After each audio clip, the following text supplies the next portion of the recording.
and the last chance for competitors to race on Russian soil. For new people to the Dakar experience, yesterday was the first chance to experience the unique logistics of the event, as it hops from airport to airport. 3 Antonov 74 cargo planes carry the medical, TV and race directors equipment to each venue, whilst 2 more Antonov 24s act as shuttles for 140 members of the media and 300 strong crew. That's not to mention the catering and sanitary facilities, which need to be placed once the 500 competitors and support arrive. Today's stage is a tale of 2 halves, as it is split into 2 parts. Part 1, 117 kilometres of competitive stage, is over brushwood hills, leaving competitors with limited horizons and feeling as though they're in a WRC Finland event. The second stage, of similar length, is more twisty and demanding as they will head towards the Kazakhstani border. After a 200-kilometre liaison, they will arrive in Uralsk, capital city of western Kazakhstan. In the cars, day 1 belonged to Nasser Al-Attiyah, his attacking style and of navigational errors leaving him ahead of Sainz. There were no real surprises in day 1, but what would the second day in Russia hold?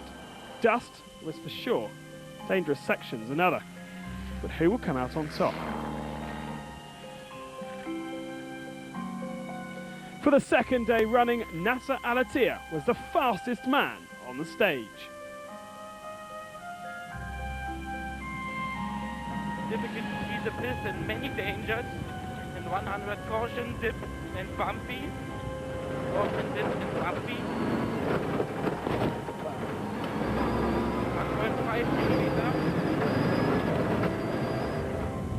He is enjoying these shorter stages as he pushes hard on the opening days, feeling that the marathon sections later on the rally might be less to his style. Despite being first on the road, he beat Sainz by over a minute in leg 1 and consolidated it in leg 2. He leads the rally by 4 minutes. Now we are close to 4 minutes. It's good, and we try. Now we play with Carlos, and tomorrow if he catch us, I stay behind him, and next day I start behind him. It's like, you know, it will be game, but it's okay. The important thing here, you know, we learn a lot from this rally for next big step, Dakar. Carlos Sainz was pushing hard.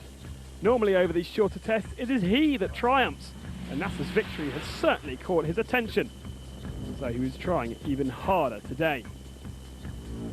Once he had seen his teammate take leg 1 victory, he pulled out all the stops for his second leg, beating him by a mere 3 seconds, but had to settle for second for the overall result.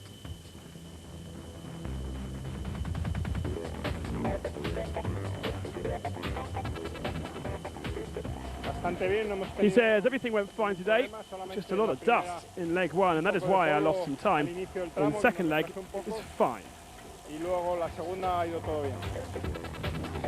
After losing nearly 7 minutes yesterday through engine problems and misnavigation, Julien de Villiers was desperate to claw back time. And that he did, eclipsing the time of Mark Miller by over 2 minutes. It hasn't changed his overall position though, because the South African is still 4th overall. Mark Miller was the final VW after a difficult day in the stages, which were not to his liking. After 8 months out of the race seat, he's still getting used to the car, and navigator Ralph Pitchford. There are a few small navigational errors which cost him dear. Looking forward to tomorrow though, the American holds 3rd, just by 30 seconds.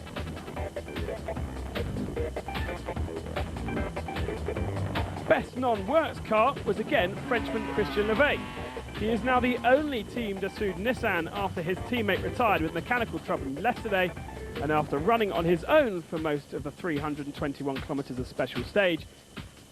He trailed the lead VW by 15 minutes, but has achieved a comfortable 5th position.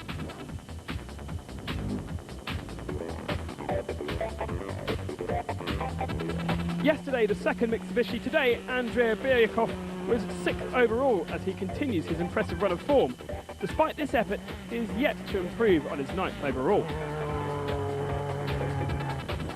Second buggy was not a satisfactory result for Matthias Kahn either yesterday, and so he was flat out to try and improve. And that he did. 7th today was enough to move the German into the lead of Class 3 and 6 overall. But he admits it will be a push to catch those ahead.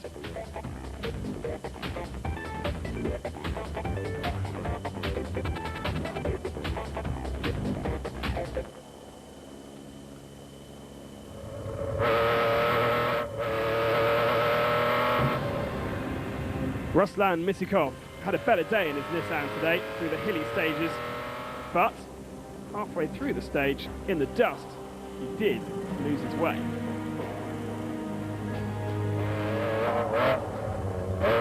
A frightening experience when you have cars in the dust coming directly towards you.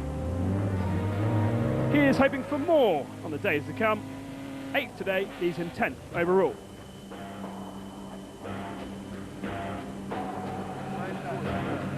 Alexei Berkut was the best Russian yesterday, and therefore the fans were out in force to see the Mitsubishi Pajero driver. This morning he was fast too, setting the fastest Russian time in 6th overall.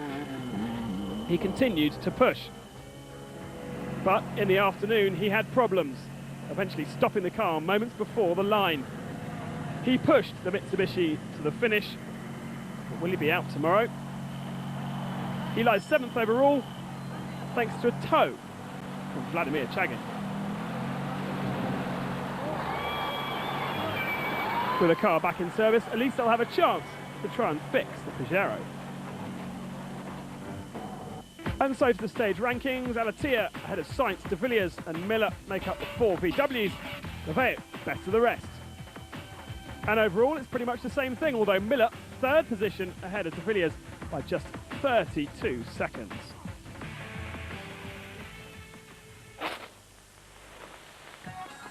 Dancing, a huge part of traditional Russian culture, the movement of body in harmony with the natural rhythm of the music. Similar to the colossal trucks and their drivers, who swing their way from crest to corner, hillock to hairpin, and did they put on a show today.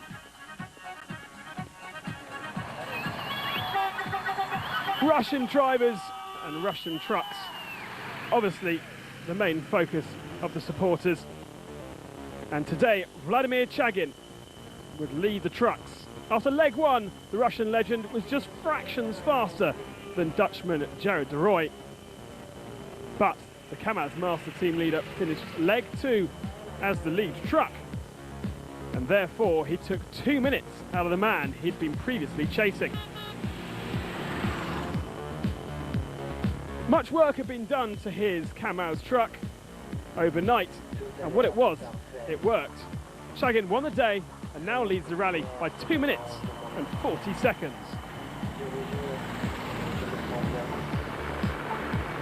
De Roy had been mighty on day 1, pushing to the absolute limit that he possibly could. His experience in the Trans-Oriental attacking nature was what made the difference. But today, in his Iveco, he didn't quite have enough. Despite De Roy enjoying the stage, Chagin was basically the faster driver. The dust was very heavy, and as they ran with the cars for the first time, Gerard made a navigational error, and that was enough to let Chagin pass. But there's no way this fight is over yet. De Roy looking forward to tomorrow's marathon stage.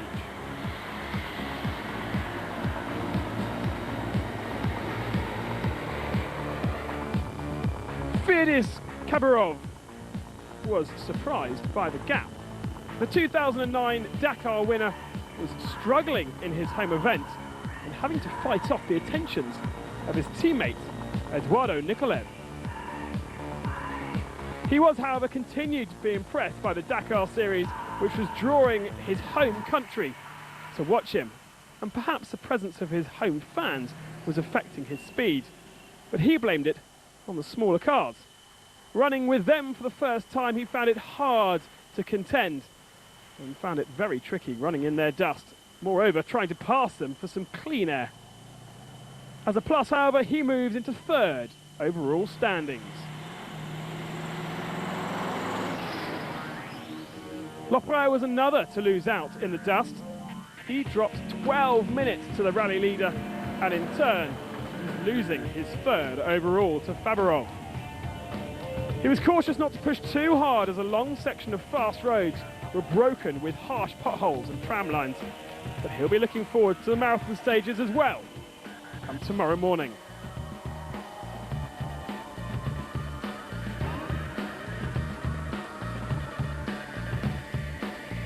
At 24, Nikolev is one of the youngest competitors in the truck section, but that didn't faze the Russian driver, who clearly enjoyed being behind the wheel as he finished in the wheel tracks of another Kamaz, Mardev.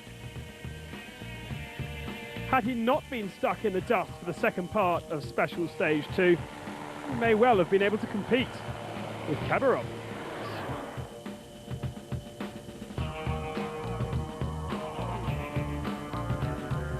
Another Kamaz, Izar Mardev. And after the Prime Minister of Turkmenistan dropped out of the rally yesterday, it had left just 5 Wirtz Kamaz.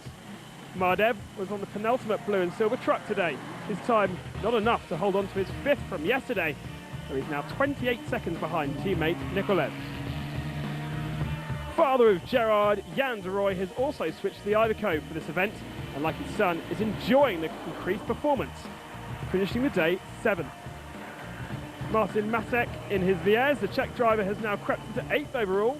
Today was just fractions faster than Matthias Behringer, the German, the top man competitor, finishing 10th overall and lies 6 minutes behind Masek in 8th. Aizer Mammadov is the lead driver from the Turkmenistan car sport team, but today he was outclassed by his teammate Gurban Berdi Danatorov.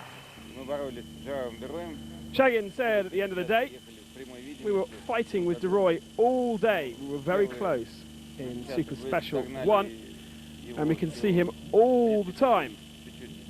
In the second special of the day, he made a navigational error, but immediately corrected himself, coming back onto the right road.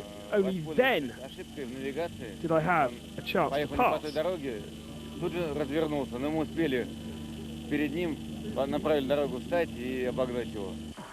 So the stage ranking then, Chagin beats de Roy, Khabarov in 3rd, Nikolev 4th, and Lopez rounded out the top 5.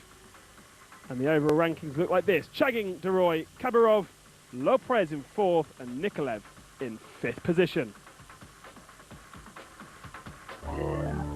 So as the crews and drivers settle down into the bivouac, getting rid of the pesky dust and tweaking their vehicles for the days to come, focus will be firmly fixed on tomorrow.